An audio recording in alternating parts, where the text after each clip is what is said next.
My father was on his deathbed, and I ran to the train station and hopped on a 5-hour train to see him in the hospital. When I walked in the room, there was two women, older than me by 20 years, holding him and calling him Dad. A huge WTF. Who are these people? Went through my head and realized he had another family my entire life. He passed away the next day. I still am shocked. Story 70. When my great-grandmother died. The family decided that my great-grandfather couldn't take care of his kids, so the baby got adopted, the older ones went to live with family, and the twin girls went to an orphanage. The orphanage caught on fire, and 30-plus kids and one nun died.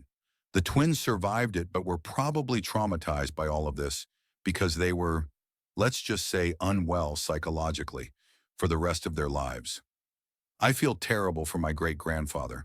He lost his wife and all his kids in a short amount of time, just because he was poor. Story 71. It is all disturbing. My grandmother and two of her sisters had children out of wedlock in the 1940s. The story was just the fathers came back from the war and married someone else. When my grandma died at 92, she was not making sense at the end. It now appears that the father of all three of those kids was their uncle. My great-grandfather has let his youngest brother live with him and his family. He was about my grandmother and her sister's age. After the three of them fell pregnant, my great-grandfather kicked him out and never spoke to his brother again. Story 72. That both my grandfathers were half Jewish. Not that that was an issue at all. My sister and I were excited to celebrate this newfound section of our heritage. What was surprising was that my maternal grandfather was such a self-loathing anti-Semite that he felt the need to protect us from such shame, hence taking the secret to his grave, and that my paternal great-grandfather, who was a cornerstone of our small, devout Roman Catholic community, had an affair with a Jewish housekeeper, then took the baby for him and his wife to raise as their own. Story 73. My grandmother always acted very strangely around my dad.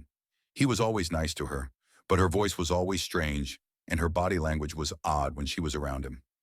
I finally figured it out when I was in my mid-20s. She didn't consider him quite white because he was Italian. My mom confirmed that was exactly it.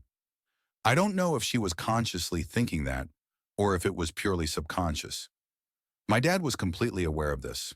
When my mom was pregnant with me, whenever my grandmother would ask them if they'd settled on a name, my dad would immediately give the most Italian-sounding names possible to watch her twitch.